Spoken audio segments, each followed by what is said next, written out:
The DeFi space is clearly at an interesting point. On the one hand, DeFi tokens lost up to 95% of their value during the current market cooldown. NFTs and Metaverse have taken the spotlight, and DeFi 2.0 lost its initial momentum. There were also a lot of exploits, regulatory uncertainties, an unprecedented cult of individuals, and some questionable hires.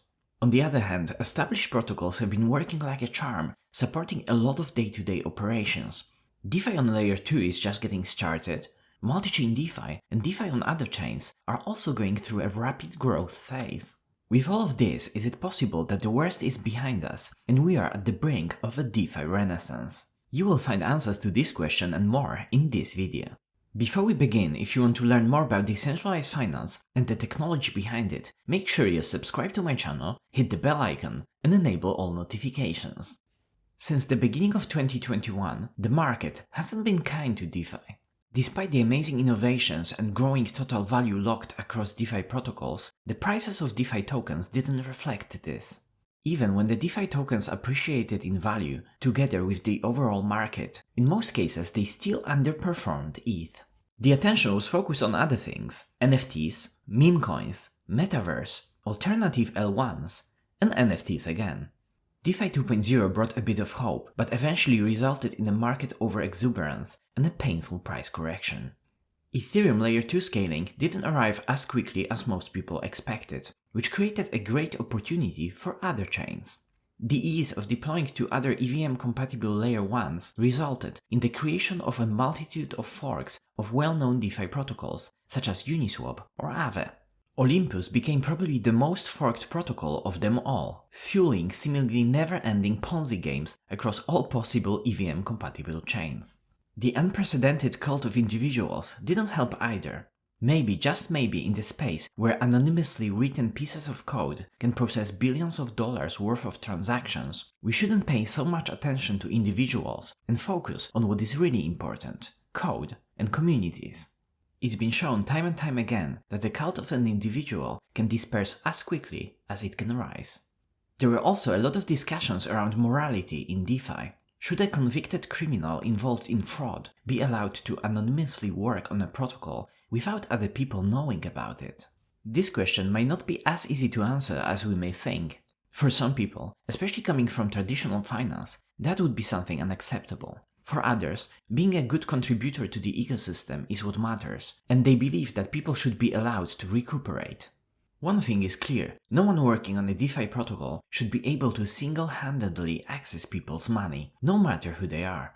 The past hasn't been great on the hacks and exploits side either. Poly Network, Compound, Cream Finance, Badger, to name just a few. Rug pulls haven't slowed down either, with hundreds of forks created for the sole purpose of stealing money from the users. The wormhole bug alone resulted in a $326 million loss that was fortunately covered by one of the biggest participants in the Solana ecosystem, Jump. The overall hacks and exploits from the beginning of 2021 total at roughly $2 billion. There were also quite a few very close calls. A bug in Sushi discovered by DeFi researcher and white hacker Sam San could have potentially resulted in a humongous loss of up to $350 million. Kudos to Sam San for disclosing the bug in a professional and timely manner. Unclear regulations around DeFi and crypto as a whole was another widely discussed topic that resulted in a lot of uncertainty for users, investors, and founders. Countries banning and unbanning crypto, tough laws trying to fit DeFi into the existing financial rules being voted on, and much more. Although regulatory uncertainty is still not totally behind us, other previously mentioned things can be considered as relics of the past, and definitely something to learn from. Now, let's talk about the current state of DeFi. According to DeFi Llama, the total value locked in DeFi is hovering at around $215 billion. This is slightly down from $255 billion at the end of 2021, but still remains high. When it comes to decentralized exchanges, monthly trading volume has been at around $50 to $60 billion. This is down from over $100 billion at the end of 2021. Despite a few new entrants into the AMM space, Uniswap market share remains extremely high at around 75% of the overall volume. When it comes to lending, liquidity on Aave across 7 different networks is hovering at around $20 billion at the time of making this video. This is down from $31 billion at the end of 2021 over fewer networks. Although on the surface it may look like DeFi has stagnated for a while, in reality this can't be further from the truth. Major DeFi metrics like total value locked across all DeFi protocols or volume on decentralized exchanges doesn't show us the whole picture, as they are always correlated to the current market conditions. We have to look a bit closer under the hood to understand what is being built when no one is watching, and what kind of impact it can have in the future. Layer 2 scaling is clearly one of the big developments and can dramatically increase the adoption of DeFi by lowering the cost and increasing the speed of transactions. Optimism and Arbitrum are improving their code, making them cheaper and cheaper to use. Polygon has acquired a lot of scaling solutions, including ZK rollup tech like Hermes, Nightfall, and Maiden. Starkware, after successfully scaling single-purpose protocols like DYDX, Diversify, and ImmutableX, is working on a more generalized ZK rollup called Starknet. In the meantime, other chains are not slowing down either. DeFi on Avalanche, Phantom, Solana, Terra, and others is also going through a rapid growth phase. Although at the moment DeFi protocols on these chains, especially the EVM-compatible ones, are mostly forks of protocols built originally on Ethereum, there are also a lot of new things being tried and built. Despite some initial criticism, we can see the multi-chain thesis playing out and coming to fruition. In the search for yield in DeFi, users are keen to bridge their assets into other chains. It all looks pretty exciting, but we need to remember that bridges are inherently problematic. Transactions on 2 different chains guarded by different consensus mechanisms cannot be easily executed as one atomic operation, so it requires either trusting more centralized bridges or relying on networks of relayers instead of the actual consensus of the 2 chains we are bridging in between. Bridging to layer 2 scaling solutions like Optimistic or ZK rollups is a bit more secure, as most L2s have escape hatch mechanisms that allow withdrawing funds directly from L1 Ethereum if something goes wrong. Projects focusing on multichain, like Cosmos and Polkadot, could also be interesting solutions, as the bridging transactions are usually secured by one consensus mechanism, but it doesn't solve the problem when jumping between 2 different L1s. When it comes to DeFi 2.0, despite the market overexuberance, certain mechanisms of this paradigm shift, mostly around incentivizing liquidity, may prevail.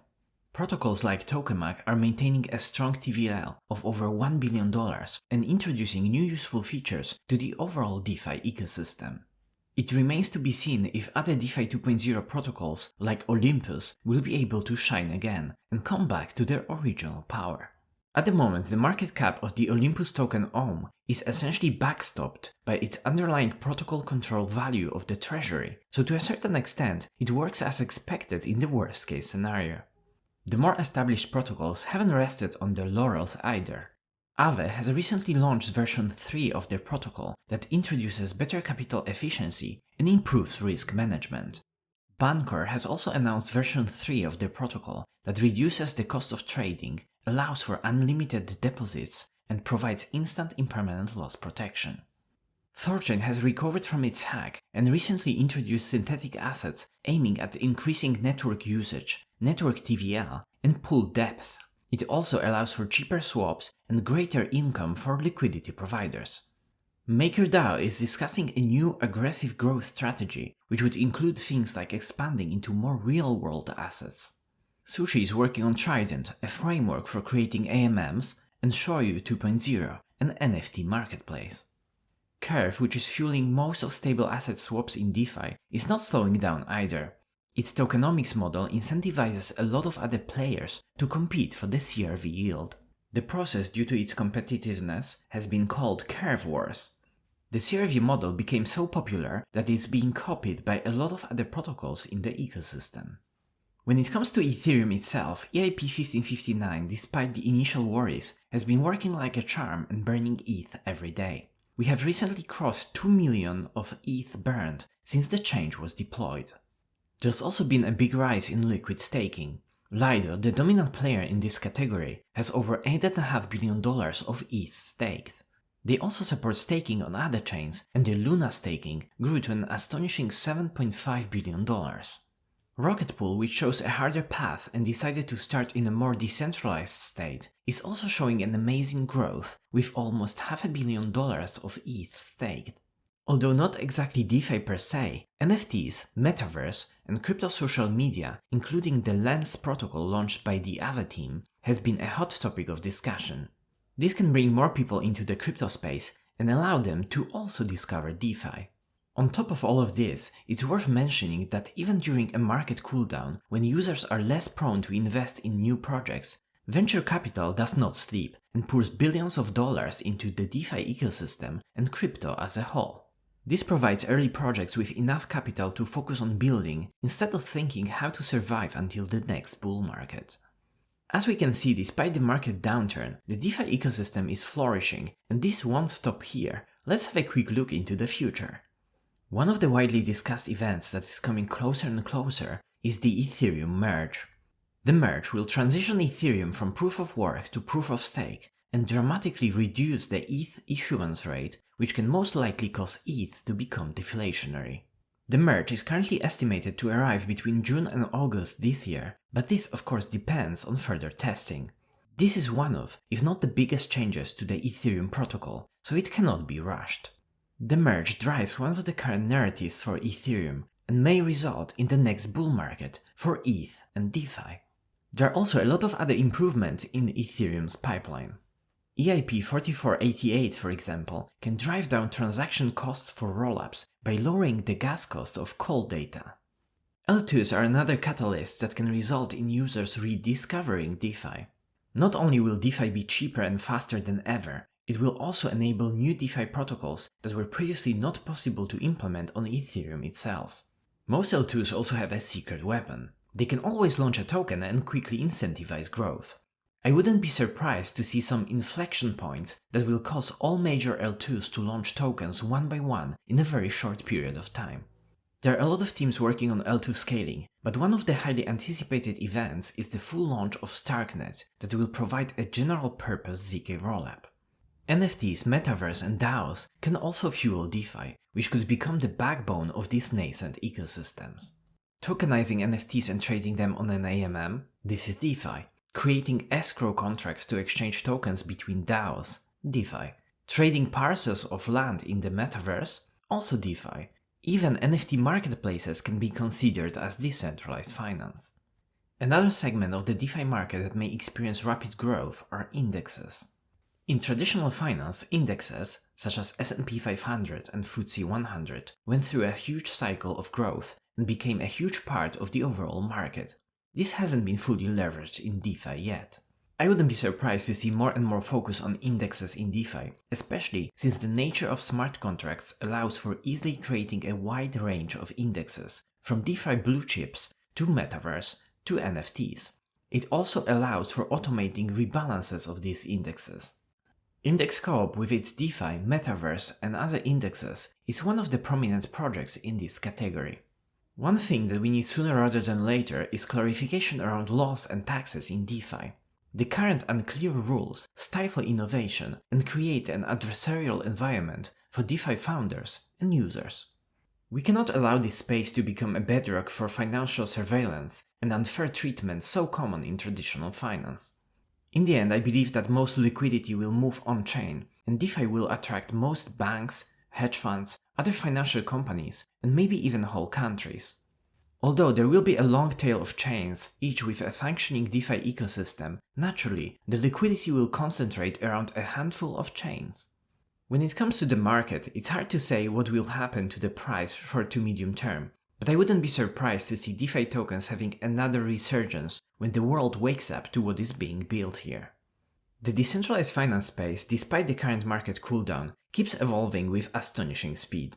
When the attention moves away from prices, the long-term builders keep delivering value and keep coming up with fresh ideas that later fertilize the next market cycle. During these seemingly quiet periods, it's extremely important to stay up to date with the latest trends to benefit the most when the attention eventually comes back to DeFi. Fortunately, whether it's MEV, bridges, or something we haven't yet discovered, Phenomatics will be here, covering all of these interesting topics in future videos. So what do you think about the current state of DeFi? What are some of your predictions for 2022 and beyond? Comment down below. And as always, if you enjoyed this video, smash the like button, subscribe to my channel, and check out Finematics on Patreon if you'd like to support us and join our community. Thanks for watching.